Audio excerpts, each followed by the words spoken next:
Ini adalah Greenland. Dan ini adalah Iceland atau yang kita kenal dengan Islandia. Apakah ada yang aneh dengan dua pulau tersebut? Iya benar, Greenland yang berarti daratan hijau, tapi malah wilayahnya sebagian besar tertutup oleh es tebal. Sedangkan Iceland yang berarti daratan es, justru mempunyai daratan yang hijau. Aneh bukan? Apakah kedua tempat tersebut namanya tertukar?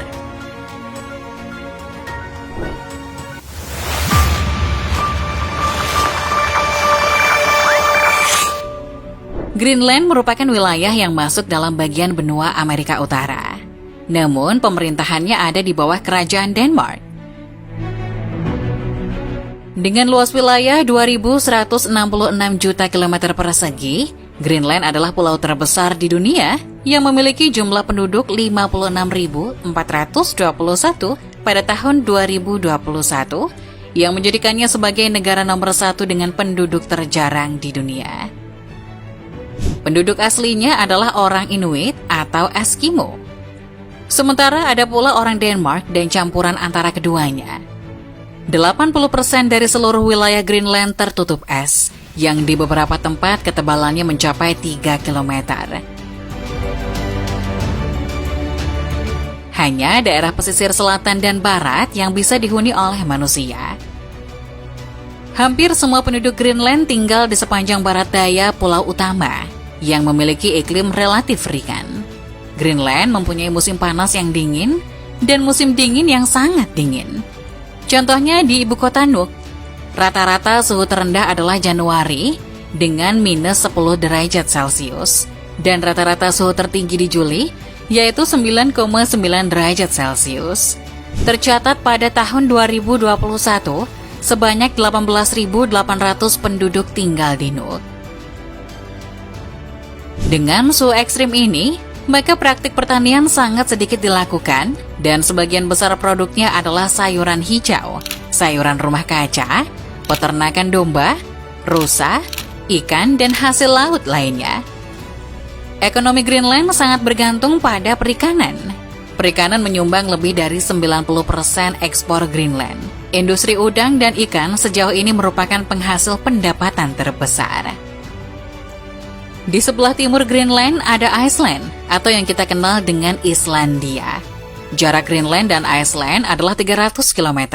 Berbeda dengan Greenland yang sebagian besar wilayahnya tertutup es, Iceland justru memiliki daratan yang hijau dan hanya sebagian kecil wilayah yang tertutup es.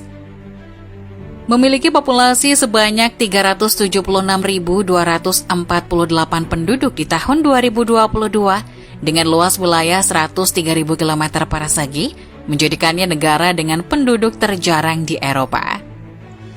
Sebagian besar penduduk Islandia adalah keturunan Skandinavia dengan ciri fisik tinggi, pirang, dan berkulit terang. Nenek moyang negara berbahasa Nordik ini adalah para Viking. Danau dan gletser menutup 14,3% dari permukaan yang ada di Iceland. Islandia memiliki banyak geyser yang meletus setiap 8 hingga 10 menit. Geyser adalah sejenis mata air panas yang menyembur secara periodik, mengeluarkan air panas dan uap air ke udara. Dengan ketersediaan luas akan tenaga panas bumi dan pemanfaatan banyak sungai dan air terjun untuk pembangkit listrik tenaga air, sebagian besar penduduk memiliki akses air panas, pemanas, dan listrik dengan murah. Islandia juga memiliki ratusan gunung berapi dengan sekitar 30 gunung berapi aktif. Jika dilihat dari kondisi geografisnya, kedua negara ini sangat kontras, bukan? Wilayah inilah yang seharusnya disebut sebagai Greenland dan yang ini adalah Iceland. Karena seharusnya nama-nama tersebut semestinya menggambarkan kondisi wilayah tersebut. Namun saat ini yang tercatat secara resmi dan diakui oleh dunia adalah kebalikannya. Ini Greenland, dan ini Iceland. Menurut sejarah, pada tahun 985, orang Iceland atau Islandia kelahiran Norwegia, Erik the Red, diasingkan dari Islandia karena pembunuhan. Bersama dengan keluarga besar dan budaknya, ia berangkat dengan kapal untuk menjelajahi tanah es yang terletak di barat laut. Setelah menemukan daerah yang layak huni, Erik pun berhenti dari pencariannya. Pada saat itu, area tempatnya berlabuh tidak tertutup oleh es, dan ia menamakannya Greenland dengan harapan bahwa nama yang menyenangkan akan menarik pemukim. Saat masa pengasingan Erik sudah habis dan ia diperbolehkan pulang kembali ke Iceland, dia mengajak Viking lainnya untuk menetap di Greenland dengan menggambarkan bahwa tempat yang ia tinggali dulu sangatlah indah, banyak tumbuhan hijau dan hangat. Bangsa Viking yang menduduki Greenland tidak menyadari periode medieval warm yang sedang terjadi. Ini adalah masa di mana iklim di wilayah Atlantik Utara menghangat untuk sementara waktu. Sedangkan pemberian nama Iceland bermula ketika bangsa Viking yang bernama Floki Fjordarson pada akhir abad ke-9 berlayar ke suatu tempat untuk mencari tempat tinggal baru bersama gerombolannya, sampai akhirnya ia pun tiba di suatu wilayah. Saat pertama kali tiba, ia sangat puas dengan keadaan di sana karena hangat dan dipenuhi oleh tumbuhan hijau. Tapi tak berselang lama, musim dingin yang ekstrim datang tiba-tiba hingga membuatnya terkejut. Terlebih, hewan ternaknya banyak yang mati karena musim dingin. Tak kuat, akhirnya mereka memutuskan untuk mendaki sebuah gunung terdekat di sana, sembari menunggu datangnya musim semi kembali. Di gunung tersebut, Floki melihat ada begitu banyak fjord, semacam teluk yang terbentuk dari lelahan gletser dan terdiri dari tumpukan es yang tebal dan berat. Dari situ, Floki pun akhirnya memutuskan untuk menamai wilayah tersebut dengan nama Iceland, karena berpikir bahwa wilayah temuannya dipenuhi oleh hamparan es. Padahal, wilayah tersebut aslinya dipenuhi oleh daratan hijau. Selain kisah bangsa Viking yang menamai wilayah tersebut berdasarkan dengan apa yang mereka lihat, di belahan bumi selatan, tepatnya di Indonesia, tahun 1257 Masehi, terjadi erupsi Gunung Samalas di Lombok. Letusan ini menghasilkan erupsi setinggi puluhan kilometer ke atmosfer, serta aliran piroklastik yang mengubur hampir seluruh pulau Lombok. Batuan vulkanik yang dimuntahkan oleh letusan ini menghujani Bali dan Lombok, serta sebagian Sumbawa. Tefra dalam bentuk lapisan abu hasil erupsi ini bahkan juga mencapai Jawa. Total material abu dan bebatuan yang dimuntahkan dalam letusan ini mencapai lebih dari 10 km kubik. Letusan ini meninggalkan kawah selebar sekitar 6 hingga 7 km di tempat Gunung Samalas tadinya berdiri. Di dalam dinding kawah setinggi sekitar 700 hingga 2800 itu, terbentuk sebuah danau kawah sedalam 200 meter yang disebut Segara Anak. Letusan ini membuat beberapa wilayah seperti kembali ke zaman es yang mengakibatkan krisis global, antara lain gagal panen, kelaparan, hujan hampir sepanjang tahun, dan gangguan cuaca lainnya. Para ilmuwan menduga bahwa periode gelap tersebut ada kaitannya dengan letusan gunung api yang menghasilkan aerosol sulfat yang dapat menyebabkan perubahan iklim, kerusakan ozon, dan mengganggu keseimbangan radiasi atmosfer. Sebelumnya tidak ada yang tahu pasti penyebab fenomena tersebut.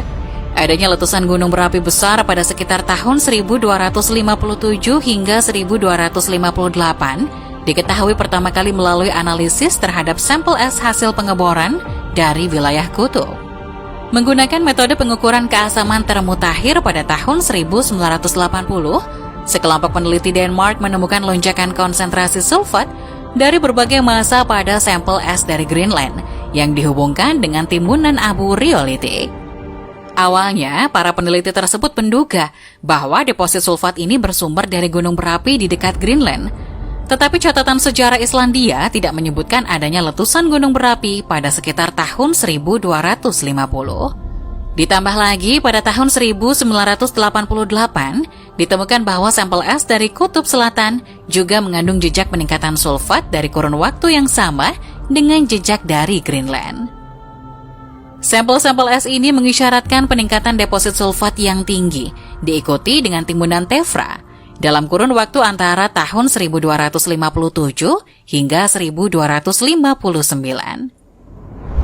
Jejak lonjakan sulfat ini merupakan yang terbesar selama 7.000 tahun dan berukuran 2 kali lebih besar daripada jejak yang dihubungkan dengan letusan Gunung Tambora pada tahun 1815.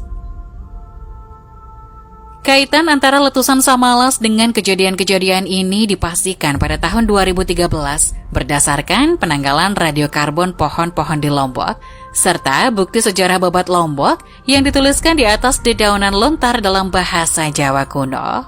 Temuan-temuan ini meyakinkan Frank Levin, ahli ilmu bumi dari Pantheon Sorbonne University, yang telah mencurigai gunung berapi di Lombok sebagai sumber letusan untuk menyimpulkan bahwa Samalaslah pelakunya. Ini artinya, Gunung Samalas menambah daftar gunung berapi di Indonesia yang letusannya berdampak signifikan ke berbagai belahan dunia, setelah Gunung Tambora, Gunung Krakatau, dan Gunung Agung.